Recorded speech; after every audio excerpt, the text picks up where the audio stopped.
तो रोज़ की तरह लिखने ब्लॉग में सबका हार्दिक स्वागत है।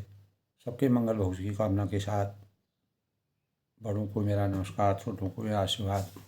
मैं ठीक हूँ, आशा करता हूँ कि आप ठीक होंगे। दोस्तों, आज रामचरितमानस के प्रसंग में सीता माता का स्वयंवर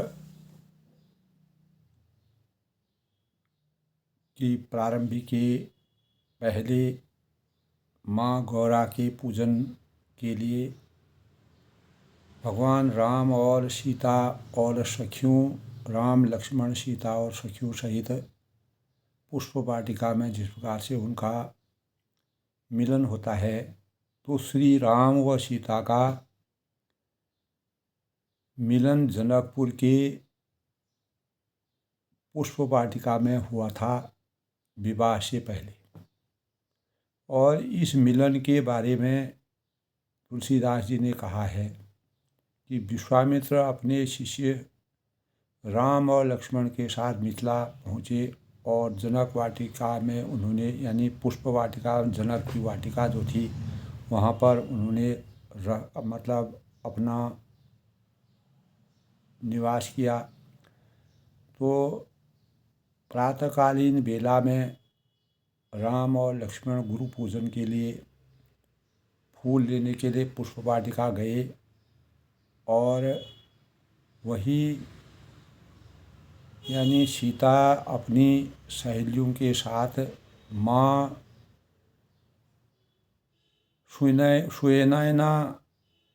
सुनयना के आदेश से माँ पार्वती, यानी गौरा माता के मंदिर में पूजा के लिए गई।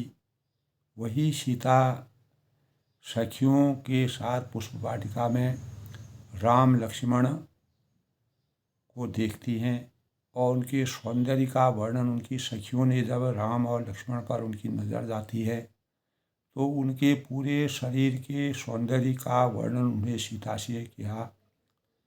और सौंदर्य के वर्णन से करते वहाँ पहुँचे राम और सीता एक दूसरे को देखते हैं और उनके अंतःकरण में जिस प्रकार आत्मा का परमात्मा से मिलन होता है, इसी मिलन से एक दूसरे के प्रति पवित्र भावनाओं की उजागरता की संवेदनाओं का समावेश हुआ। और उसी का वर्णन तुलसीदास जी ने इस पुष्प वाटिका में, जहाँ ठाकुर जी की आज भी छोटी सी कुटिया साक्षात स्वरूप में विराजमान है, जो विष्णु के अवतार के रूप में विराजमान है, सीता माता यहाँ हमेशा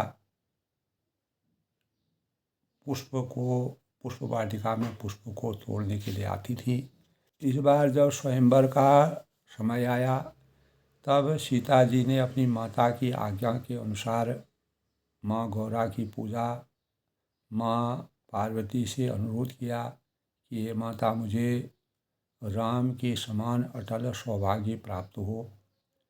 और एक दूसरे को वह इस रहस्य को देख करके जब एक दूसरे की नज़र एक दूसरे में अपलक दोनों की नज़रें मिलती हैं, तभी उस सीमा का वर्णन करना बड़ा ही अद्भुत है। तो सीता माँ पार्वती मंदिर में आकर प्रार्थना करती हैं, विनय करती हैं, प्रणाम यानी अनुरोध करती हैं और स्तुति प्रार्थना करती है कि श्री राम के समान मुझे पति की प्राप्ति हो।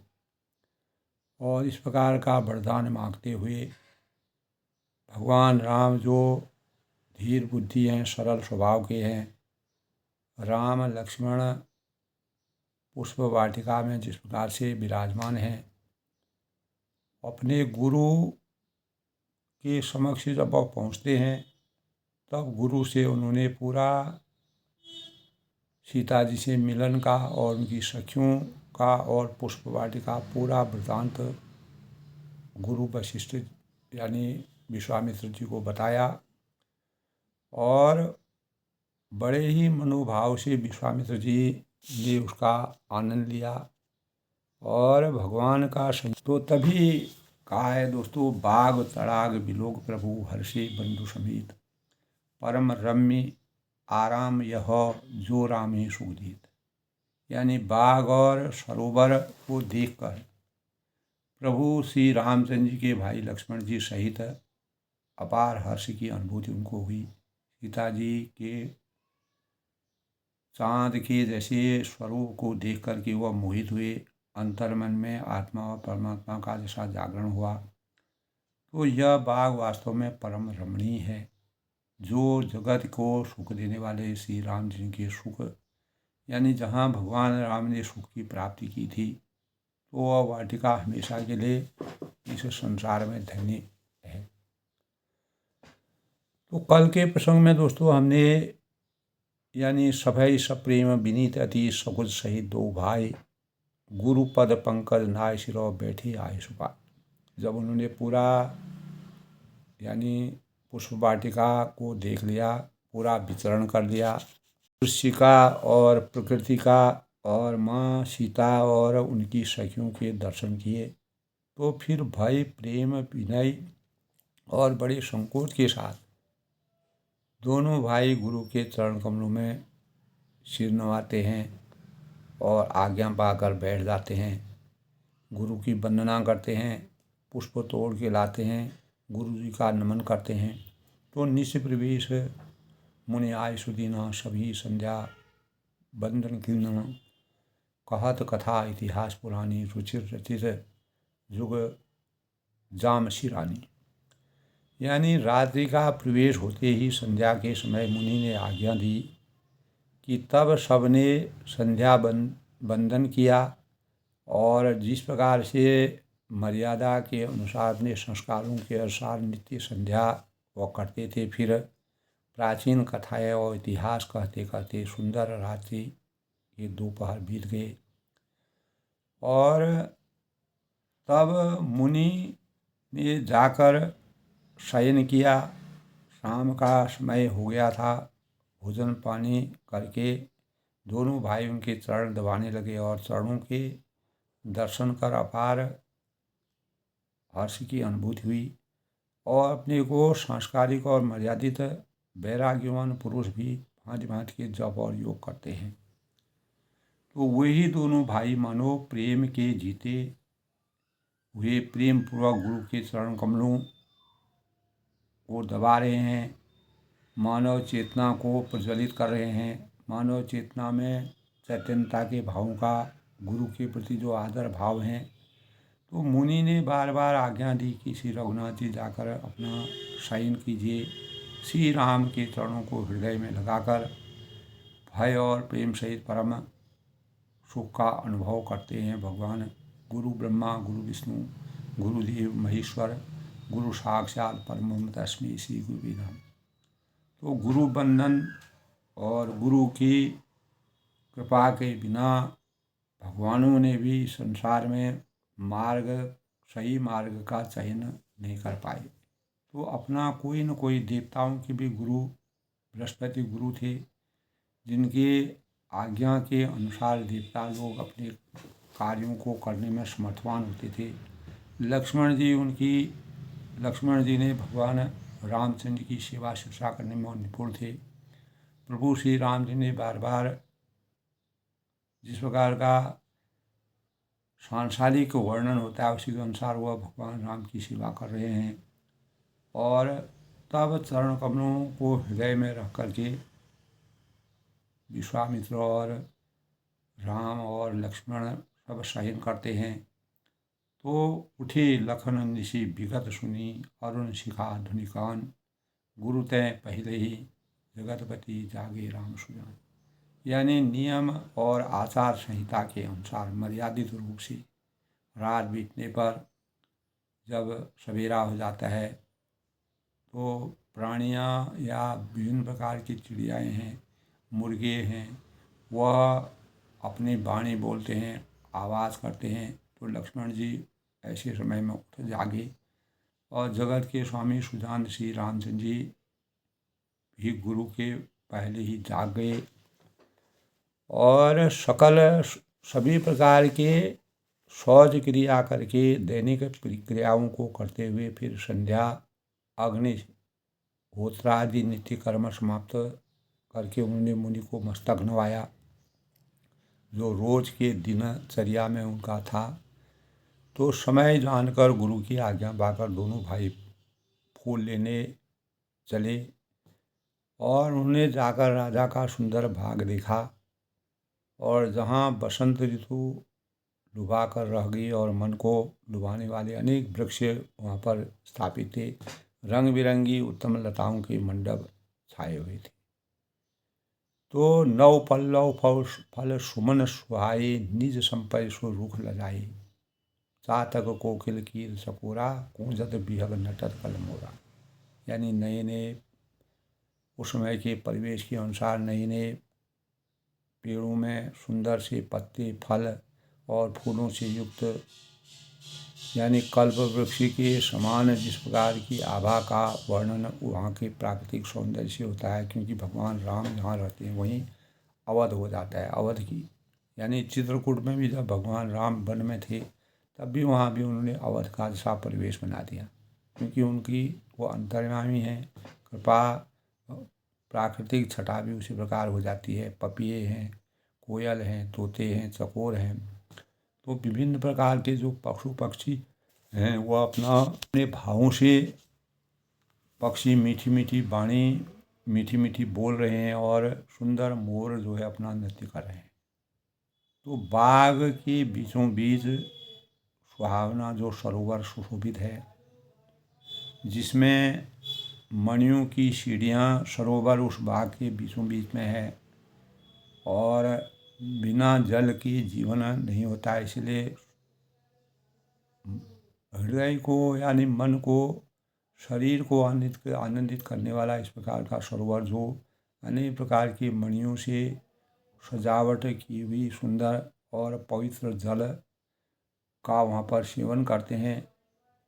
तो विचित्र ढंग से जो बना हुआ है उसका जल निर्मल है, पवित्र है, जिसमें अनेकों रंगों के कमल, चारों ओर कमल, नीले पीले लाल कमल खिले हुए हैं और जल के पक्षी जो भी जल में पक्षी होते हैं वो अपना कलरव कर रहे हैं।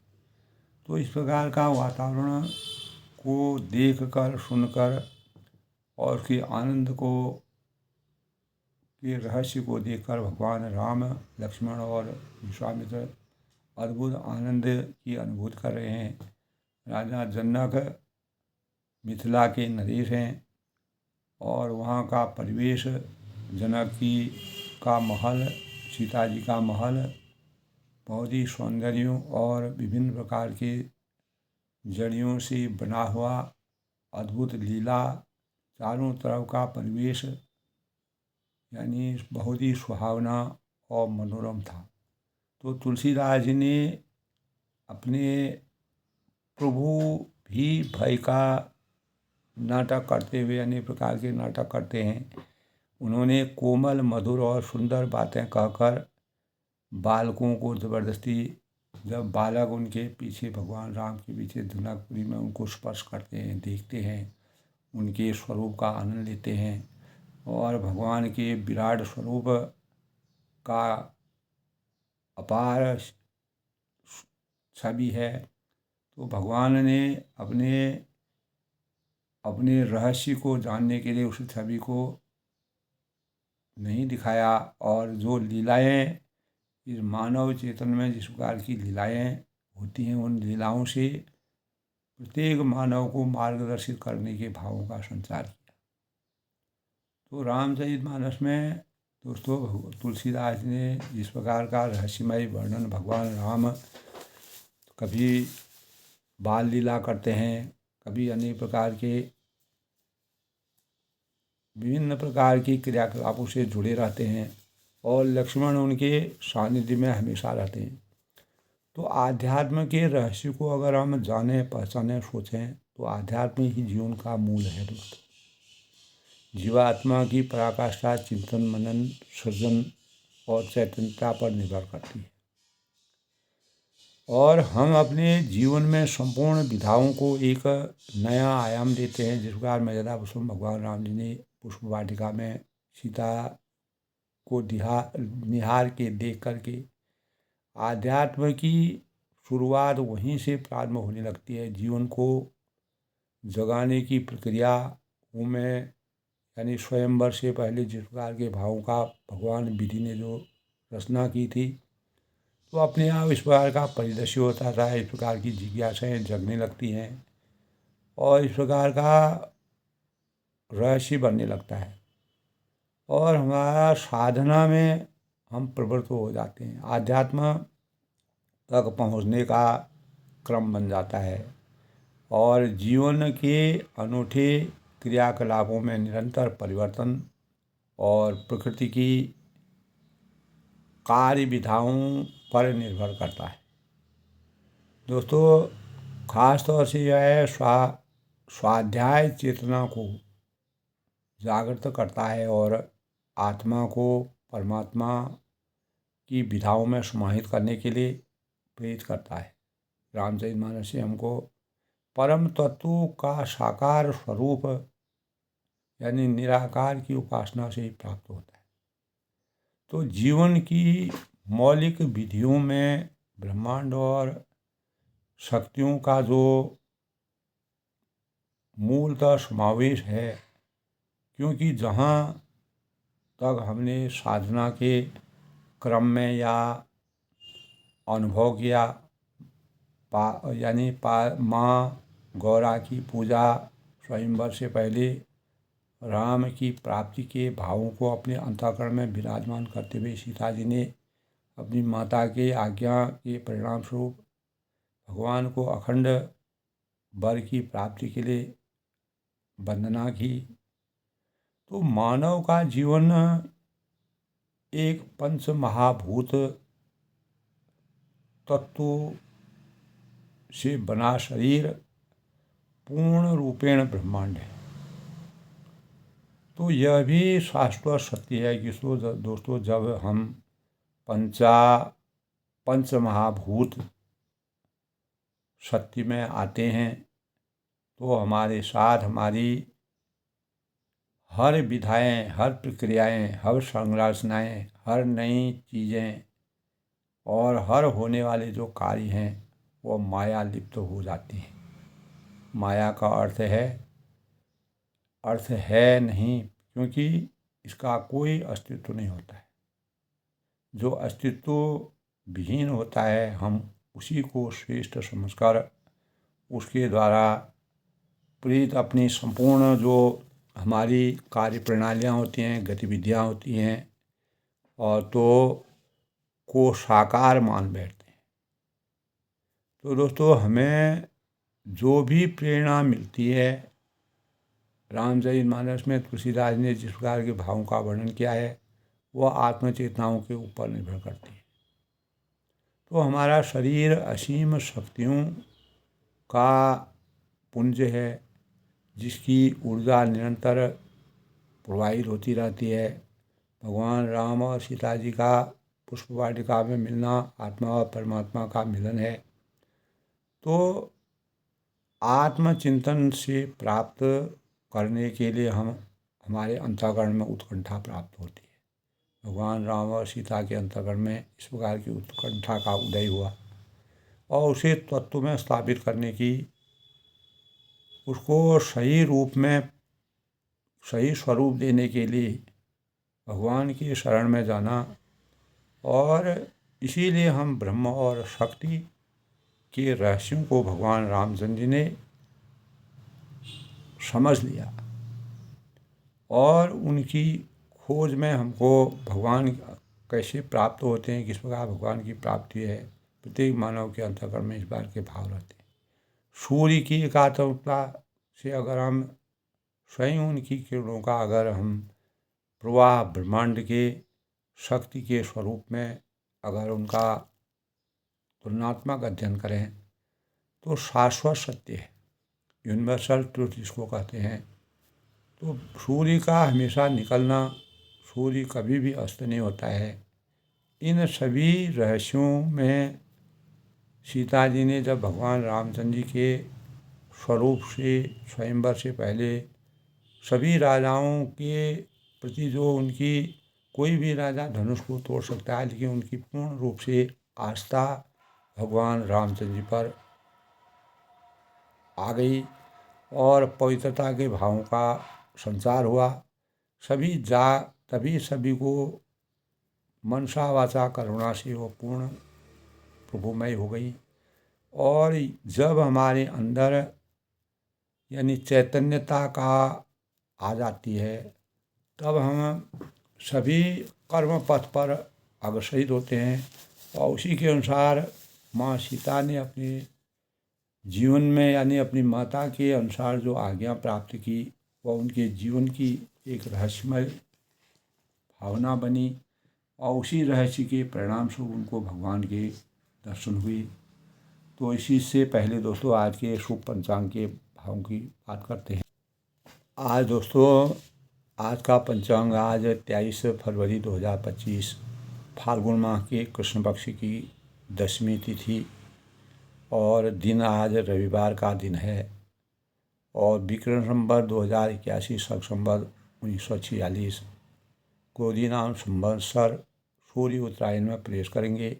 10वीं तिथि आज दोपहर 1:19 से 1:56 तक रहेगी। और उसके बाद आज सूर्य अर्घ्य देने का, एक तो आज रविवार के अवसर पर सूर्य अर्घ्य देना प्रत्येक जातक के लिए शुभकारी माना गया है। और आज जो है अत्यंत ही शुभकारी दिन है और स्वामी दयानंद सरस्वती जी की जयंती भी आज मनाई जाएगी। आज के शुभ मुहूर्त की अगर बात करें तो अभिजीत मुहूर्त 12:17 से 1:03 तक कोई भी शुभ कार्य हम शुरू भी कर सकते हैं, प्रारंभ कर सकते हैं। और अमृतकाल आज का 12:18 से 1:58 तक, इस दौरान का कार्य तो और भी सोने में सुहागा होता है। ब्रह्म मुहूर्त 5:20 से 6:08 तक सुबह। और आज के राहु काल की बात करें तो राहु काल के दौरान किसी भी शुभ कार्य को करना वर्जित माना गया है। तो 4:41 से 6:16 तक। और सूर्य उदय आज दोस्तों 6:57 तक होंगे और सूर्यास्त जो है 6:23 तक। चंद्र उदय आज 3:05 तक और चंद्रास्त जो है 1:40 तक। इस प्रकार आज के शुभ पंचांग के भावों की समीक्षा है। और आज दोस्तों आदित्य हृदय शोध मंतस्य का पाठ सर्वप्रथम भगवान राम ने रावण पर विजय सुनिश्चित करने के लिए श्री राम ने आदित्य हृदय शोध मंतस्य का पाठ किया। और रावण पर विजय सुनिश्चित करने के लिए श्री राम ने महर्षि अगस्त्य द्वारा रचित सूर्य भगवान को वंदना की। और आदित्य हृदय शोध मंत्र का पाठ सभी प्रकार के कष्टों को, अमंगलों को, असफलताओं को दूर करने का। और भगवान सूर्य जो है वह राजयोग के प्रदाता माने गए हैं। जिनका स्वास्थ्य ठीक नहीं चलता है तथा जो असाध्य बीमारियों से परेशान रहते हैं, उनको आदित्य हृदय मंत्र का शोध अवश्य पढ़ना चाहिए। और भगवान राम बाण यानी श्रद्धापूर्वक पाठ रामबाण की तरह अचूक प्रभाव पड़ता है। अतः इसके पाठ का महत्व स्पष्ट है कि प्रातः स्नान करके पूर्व में यानी उदय होते हुए सूर्य को जल अर्घ्य चढ़ाना चाहिए। सूर्य भगवान का ध्यान लगाना चाहिए। मर्यादा पुरुषोत्तम भगवान राम ने भी जब रावण पर विजय प्राप्त की तो सूर्य शोध मंत्र का पाठ किया, उनको उससे तेज प्राप्त हुआ। श्रद्धा से पाठ करना चाहिए और इससे दीर्घायु आरोग्य की प्राप्ति होती है। खराब स्वप्न या महामारी का किसी भी कुटिल चाल से हमारा जीवन सही होता है। और जो भी पाठक रोज भगवान सूर्य की आराधना करते हैं, अर्घ्य चढ़ाते हैं, तांबे के बर्तनों से भगवान सूर्य को अर्घ्य चढ़ाना चाहिए। और रोली और लाल पुष्प सूर्य भगवान को सूर्य भगवान में अनेक प्रकार के चमत्कारी पदार्थ हैं जो आपस में टकरा करके वैज्ञानिक दृष्टि से और आध्यात्मिक दृष्टि से सूर्य हमारे सभी एक पुंज के समान, एक पिंड के समान पूरे सांसारिक या इस सृष्टि को हमेशा चमत्कार करके चमका करके सभी सौरमंडल में सूर्य बहुत ही प्रभावी और प्रत्यक्ष देवता माने गए हैं। खगोल शास्त्रियों के अनुसार सूर्य के प्रभाव को पृथ्वी और चंद्रमा दोनों पर मानते हैं। ज्योतिष के अनुसार सूर्य सिंह राशि का स्वामी माने गए हैं और जन्म कुंडली में उच्च का सूर्य राज सम्मान का द्योतक माना गया है। कुछ विद्वान श्री राम के अवतार में सूर्य का तेज अंश समाहित मानते हैं।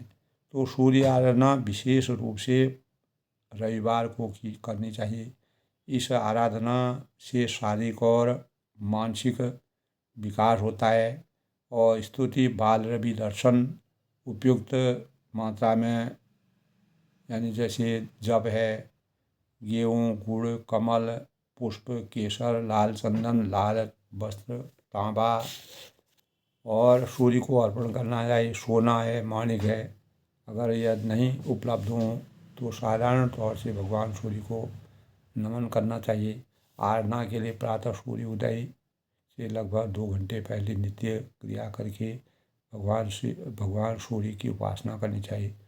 सूर्य का व्रत जो भी लोग रखते हैं दोपहर के बाद यानी मीठी चीज़ों को भोजन कर सकते हैं। नमक का सेवन करना इस दिन वर्जित माना गया है। सोमवार को प्रातःकाल सूर्य अर्घ्य देने के बाद व्रत को तोड़ना चाहिए। सूर्यदेव का वर्ण सभी जानते हैं कि लाल होता है। सनातन धर्म के अनुसार पालन करने वाले जो भी सनातन धर्म का पालन करते हैं 5 देवताओं की पूजा विशेषकर की जाती है। विष्णु हैं, शिव है, दुर्गा है, गणेश है, सूर्य हैं। तो इनमें सभी देवताओं के समाहित हो जाते हैं। और आदित्य पूजन की परंपरा हमारे शास्त्रों में, ज्योतिष में और हमारे वेदों में, पुराणों में बहुत ही परंपरा प्रचलित है। स्वयं भगवान ने राम ने लंका विजय प्राप्त करने का जो लक्ष्य लेकर सूर्य पूजन किया था। और सतयुग में दोस्तों जब हवन प्रधान आराधना की थी, सूर्य की आहुतियाँ दी जाती थी। और त्रेता में श्री रामचंद्र जी और द्वापर में स्वयं भगवान श्री कृष्ण एवं पांडवों ने लोगों ने सूर्य की आराधना की। और कलयुग में भी सूर्य आराधना, वंदना और से मान सम्मान राजयोग की प्राप्ति के लिए लोग भगवान सूर्य का नमन करते हैं। सूर्य पूजन इसीलिए भगवान सूर्य को नमन करना। ओम आ कृष्णेन सदसा वर्तमानो निवेशयन्तमृतं मर्त्यं हिरण्येन सवितां रथिनां देवो यति भूनामि पश्चिम। अनंत प्रकाशवान पापनाशक सूर्य देवता आपका आह्वान करते हैं, आपका ध्यान करते हैं, मनन करते हैं। और सूर्य जो है हमारे जीवन में, जो सूर्य से किरणें निकलती हैं भगवान सूर्य से, वो हमारे जीवन में रोग प्रतिरोधक क्षमता, अनेक प्रकार के रोगों से हमको मुक्ति मिलती है। तो इसी प्रकार भगवान रामचंद्र जी भी और सूर्य देव की पूजन करके अपने जीवन में अपार तेज की प्राप्ति की। तो आज के प्रसंग में दोस्तों, चहु दिशि चितव पूष मालिगन, लगे देन जल फूल मुदित मन, ते अवसर सीता तहन आई, गिरजा भोजन जन पठाई। तो अब सीता और राम जो है पुष्प वाटिका में एक दूसरे को देखते हैं। तो चारों ओर दृष्टि डालकर, नज़र डालकर, मालियों से पूछकर वे प्रसन्न मन से पत्र पुष्प देते हैं। और समय सीता जी वहाँ आई और माता ने उन्हें गिरजा पार्वती जी की पूजा करने के लिए भेजा था। तो इसी के परिणाम स्वरूप यानी हृदय में सीता जी की शोभा का वर्णन करके और अपनी दशा को विचार कर प्रभु श्री रामचंद्र पवित्र मन से अपने छोटे भाई लक्ष्मण को समय अनुसार वचन बोले कि हे तात, यह वही जनक की कन्या है जिसके लिए धनुष यज्ञ हो रहा है और सखियाँ इसे गौरी पूजन के लिए ले आई हैं। और यह फुलवाड़ी में प्रकाश करती हुई फिर रही है। और रघुवंशियों का यह सहज स्वभाव है कि दोस्तों उनका मन और कभी भी कुमार्ग पर पैर नहीं रखता है। रघुकुल रीत सदा चले आई, प्राण जाए पर वचन जाए। मुझे तो अपने मन का अत्यंत विश्वास है कि जिनके जागृत उनको यानी स्वप्न में भी पराई स्त्री पर वह कभी दृष्टि नहीं डालते। रण में शत्रु यानी यानी रण में शत्रु जिनकी पीठ नहीं देख पाते हैं, अर्थात जो लड़ाई के मैदान में भागते नहीं। तो इस प्रकार जासु बिलोक अलौकिक शोभा, सहज पुनीत मूलमन शोभा, सो सब कारण जान विधाता, फर गई सुबद अंग सुन भाता। तो जिसकी अलौकिक सुंदरता को देखकर स्वभाव से ही पवित्र मेरा मन शुद्ध हो गया है। और यह सब कारण अथवा उनका सब कारण तो विधाता जाने, परमात्मा जो इस विधि की रचना को बनाए हुए हैं। और किंतु हे भाई सुनो, मेरे मंगलदायक दाहिने अंग फड़क रहे हैं। अनेक प्रकार के इस प्रकार के भाव मेरे अंतःकरण में। और दोनों सुंदर भाई शोभा की सीमा के अपार भंडार हैं। उनके शरीर में आभा नीले और पीले कमल की सी लग रही है। सिर पर सुंदर मोर पंख सुशोभित हैं। और सीता जी ने जब इस प्रकार के उनकी सखियों ने भगवान राम को बीचों बीच में फूलों की कलियों से गुच्छे लगे थे, तो माथे पर तिलक और पसीने की बूंदें शोभायमान थी, जो हीरे की तरह चमक रही थी। कानों में सुंदर भूषणों की छवि छाई हुई थी। टेढ़ी भौहें और घुंघराले बालों की अद्भुत जो स्वरूप था, तो लाल कमल के समान रत्नारे नेत्र जिनके थे। तो उनके स्वरूप का जो वर्णन तुलसीदास जी ने किया है कि ठोड़ी है, नाक है, गाल है, बड़ी सुंदर मनोरम है, हंसी की शोभा मन को मोह लेने वाली है। मुख की छवि का जो वर्णन किया है, तो भगवान के साक्षात दर्शन करने से। और उनकी जो छाती है मणियों की माला से सुशोभित है। और शंख के सदृश उनका सुंदर सा गला है। कामदेव के हाथी के बच्चे की सूंड के समान उतार चढ़ाव वाली कोमल भुजाएं हैं। और बल की सीमा जिनके बाएं हाथ में फूलों सहित यानी दोना है, वे सखी। तो वह सखियाँ कहती हैं आपस में, यह सांवला कुंवर तो बहुत ही मतलब अनमोल है, सलोना है, बहुत ही सुंदर। के हरि कटिपट पीत पटो, सुषमा शील निधान, देख भान कुल भूषणी, बिसरा शकिन अपान। यानी सिंह की जैसी पतली और लचीली कमर वाले पीताम्बर धारण किए हुए शोभा और शरीर के भंडार सूर्य कुल के भूषण श्री रामचंद्र को देखकर सखियाँ अपने आप को भूल जाती हैं। तो धरि धीरज कर आलिशयानी, सीतासन भूली गई पानी, बहुरी गौर कर ध्यान करे हो, कृपा भूप किशोर देखने हो।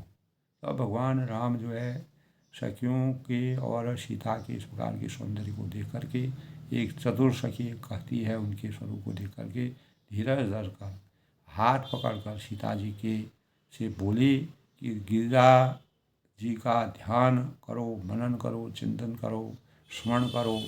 इस समय राजकुमार क्यों नहीं देख लेती है।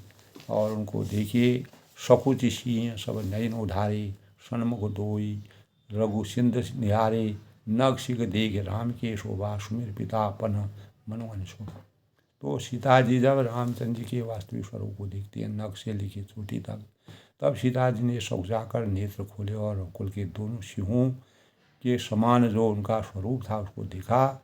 और नख से शिखा तक श्री राम जी का शोभा देखकर फिर पिता को प्रणवाद करके उन्होंने मन बहुत ही शुद्ध हो गया। तो परवश शकिन दखी तब जब सीता, भयों गहुर कर करें सभी का, मुनि आयो भी बरिया काली, अस कई मन भेसी कर गाली। तो जब सखियों ने सीता जी को परवश देखा, तब वह भयभीत होकर कहने लगी कि बड़ी देर हो गई है, अब चलना चाहिए, कल इसी समय फिर आएगी। ऐसा कहकर एक सखी मन में हंसी। गूढ़ गिरा सुनिश्चिय सकुचानी, भयो विलम्ब मात भई बानी। धरी बड़ी धीर राम उराने, फिरी अपनहु पितु बस जाने। तो सखी की इस रहस्यमयी वाणी सुनकर सीता जी संकोच करती हैं और संकोच करते हुए देर हो गई है, जान उन्हें माता का भय लगा हुआ है। बहुत धीरज धर कर यानी मर्यादित रूप से यानी कहीं पर भी अपने संस्कारों से विरत नहीं होना है। तो रामचंद्र को हृदय में उनको धारण करके उनके स्वरूप के प्रति प्रीति को जगा करके और उनका ध्यान करते हुए अपने पिता के अधीन जानकर लौट पड़ती है। तब देखत मिस मृग बिहग तरु, फिरई बहोरी बहोरी, निरखी निरखी रघुवीर सभी, बाढ़ी प्रीत न थोरी। तब सीता जी जो है अपने घर पहुंचती हैं भगवान रामचंद्र के दर्शन के पश्चात, और मृग पक्षियों वृक्षों को देखने के बहाने सीता जी बार बार घूम जाते हैं और श्री राम की छवि को देखकर निहार कर उनका प्रेम कम नहीं होता है, लगातार उनका प्रेम बढ़ता जाता है। आस्था के भावों का संचार होता है, अर्थात बहुत ही बढ़ता जाता है। दिन पर दिन जैसे जैसे दिन बीतते हैं वैसे वैसे उनके अंतःकरण में मर्यादा पुरुषोत्तम भगवान राम की छवि उजागर होती है। जान कठिन शिव चाव विषुरति, चली राग उर श्यामल मूरति, प्रभु जब जात जानकी जानी, सुख सनी शोभा गुण खानी। तो शिव जी का जो धनुष है, जान कठिन शिव चाप विषुरति, धनुष को कठोर जानकर वे विषुरति यानी मन में विलाप करती हैं, सोचती हैं अंतःकरण में कि भगवान राम इसको कैसे तोड़ेंगे, और मेरे अंतःकरण में भगवान राम की छवि और वही हृदय में श्री रामचंद्र की सांवली मूर्ति को रख कर चली, और शिव जी के धनुष की कठोरता का स्मरण आने पर उन्हें चिंता होती है, मनन करती हैं। और कुछ भी यानी प्रभु जब जात जानकी जानी, सुख सुनी शोभा गुण गानी, तो वह सुकुमार रघुनाथ जी उसे कैसे तोड़ेंगे, इस प्रकार की बातें उनके अंतःकरण में विराजती हैं। पिता के प्रण की स्मृति से उनके हृदय में शोक होता है, पिता ने इस प्रकार का प्रण नहीं करता, क्या होता तो मैं भगवान राम से स्वयंवर यानी धनुष तोड़ने से पहले ही उनसे विवाह कर लेती। इसलिए मन में विलाप करती हैं, सोचती हैं, और प्रेमवश ऐश्वर्य की विस्मृति को जानने ही ऐसा हुआ। फिर भगवान ने बल का स्मरण आते ही हुए हर्षित भी हो जाते हैं कि भगवान ने जब अहिल्या का तारण किया और राजा यानी वशिष्ठ विश्वामित्र मुनि के यज्ञ की रक्षा के लिए अनेक राक्षसों का वध किया, तो उनको उनके बल स्वरूप को देख करके सुन करके उनके अपार स्वरूप को देख करके वह मन में चिंता उनकी दूर भी होती है, और सांवली छवि को हृदय में धारण करके चली। प्रभु श्री राम जी ने जब मुख यानी सुख स्नेह शोभा और गुणों की खान जानकी जी को जाते देखा, तब क्या होता है, परम प्रेममय मधुमशकीनी, चारु चित्त भीति लखलीनी, गई भवानी भवन भोरी, बंदी चरण बोली कर। तब वह अपने रामचंद्र ने सीता जी को जाते हुए देखा, तब परम प्रेम की कोमल स्याही बनाकर उनके स्वरूप को अपने सुंदर चित्ररूपी भित्ति पर चित्रित कर दिया। तो तुलसीदास जी ने जिस प्रकार का वर्णन, अभूतपूर्व वर्णन किया, हृदयस्पर्शी वर्णन किया है, तो सीता जी पुनः भवानी जी के मंदिर में गईं और उनके चरणों की वंदना करके हाथ जोड़कर बोलती है। मंदिर में जाती हैं, बार बार स्मरण करती हैं, याद करती है, भगवान का चिंतन उनके अंतःकरण में विराजता है। जय जय गिरिजा राज किशोरी, जय महेश मुखचंद चकोरी, जय गज बदन षडानन माता, जगत जननी दामिनी दुर्गाता। यानी हे वह कहते हैं कि हे श्रेष्ठ पर्वतों के राजा हिमांचल की पुत्री पार्वती, आपकी जय हो जय हो। हे महादेव जी के मुख रूपी चंद्रमा की और टकटकी लगाकर देखने वाली चकोरी, आपकी जय हो। मन वचन और वाणी से जिस प्रकार से भगवान को स्मरण करती हैं और भगवान शिव का आप वंदन करती हैं, तो हाथी के मुख वाले गणेश जी और सब मुख वाले स्वामी कार्तिक जी की माता, हे जगत जननी, हे बिजली की सी कांति युक्त शरीर वाली आपकी जय हो। तो गौरा माता का पूजन वंदन करती हैं, वंदना करती हैं। नहीं तो आदि मध्य अश्वाना, अमित प्रभाव वेद नहीं जाना, भव भव विभव पराभव कारिण, विश्व विमोहिनी स्वस्व विहारिण। यानी आपका न आदि है। तब वह कहते हैं भगवान से कि आपका न आदि है, न मध्य है और न अंत है। यानी आप निराकार हैं, एकाकार हैं। आपके असीम प्रभावों में अमित प्रभाव वेद नहीं जाना। वेद भी आपके असीम प्रभाव के स्वरूप को नहीं जान सकते हैं। और भव भव विभव पराभव कारण, आप संसार को उत्पन्न, पालन और नाश करने वाले हैं। आप इस संसार, इस सृष्टि के निर्माता भी आप हैं, पालनहार भी आप हैं और संहारकर्ता भी आप हैं। और विश्व विमोहिनी सुबस विहारिणी, विश्व को मोहित करने वाली और स्वतंत्र रूप से विहार करने वाली आपकी माया परंपार है। इस प्रकार गौरा माता और भगवान शिव और कार्तिकेय और गणेश जी का पूजन करते हुए माता सीता अपने अंतःकरण में भगवान राम के प्रति अथाह प्रेम के भावों को उनके प्रति समर्पित करती हैं। पति देवता श्रुति महु मात प्रथम तव देख, महिमा अमित न सकई कही शारदासी। तब वह कहती हैं कि पति को इष्ट देव मानते हुए, इष्ट देव जो है जिनको कभी भी भूला नहीं जाता है, जो हमेशा हमारे साथ चलते हैं। इष्ट जो है हर समय हम पूजा याचना करते हैं, तो इष्ट देव को उसी प्रकार से हम नमन करते हैं, वंदन करते हैं। पति को इसीलिए उन्होंने पति को इष्ट के रूप में माना। और मानने वाली श्रेष्ठ नारियों, हे यानी माता से वंदना की गौरा माता से कि माँ तो प्रथम तव रे, आपकी प्रथम गणना है कि गणेश जिस प्रकार से प्रथम पूज्य हैं, उसी प्रकार गणेश जी को जन्म देने वाली माता पार्वती को प्रथम पूज्य के रूप में माना जाता है। और महिमा अमित न सकई कहीं, आपकी जो अपार महिमा है, और महिमा को हजारों सरस्वती और शेष जी भी वर्णन नहीं कर सकते हैं। तो हजारों शेष जी भी जिनका वर्णन नहीं करते हैं, उनको मैं सीता उनको नमन करती है, वंदन करते हैं, अनेक प्रकार के से भावुक हो जाती है और प्रभु के चरणों को अपने अंतःकरण में विराजमान करके अनेक प्रकार से, एक प्रकार से जो भय होता है, तो दूसरी ओर से वह निर्भय भी रहती है। तो आत्मा और परमात्मा का जब मिलन का जो रहस्यमय प्रसंग यहाँ पर तुलसीदास ने किया है, और तब पुष्प वाटिका से जा करके गौरा माता की पूजा करके भगवान राम और लक्ष्मण के दर्शन करके सखियों के साथ आनंद की अनुभूति से उनका जीवन जिस प्रकार से परिमार्जित होता है, तो सीता जो है वह एक पवित्र और पतिव्रता, और शुरू से ही उन्होंने अपने पति को इष्ट देव के रूप में माना और वही भाव अंत तक उन्होंने रखी। भगवान रामचंद्र जी एक बार उनसे अग्नि में प्रवेश करने कहा, और कुछ समय के लिए अग्नि में प्रवेश होकर सीता जी अंतर ध्यान हो गई जब रावण ने उनका हरण किया था। तो पति को इष्ट देव मानने वाली श्रेष्ठ नारियों की ही माता, तो आपकी प्रथम गणना है। यानी और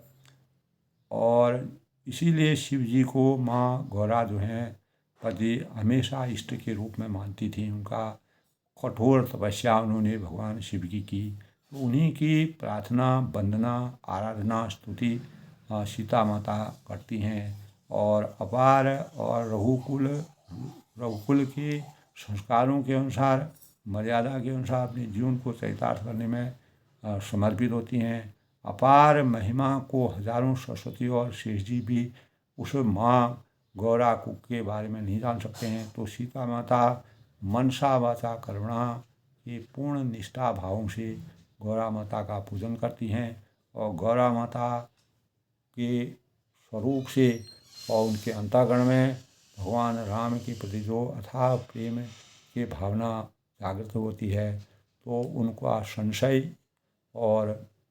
संशय जो है भ्रम है, संशय है, सब समाप्त होके वह जो है प्रेम की धारा में प्रवाहित होती है।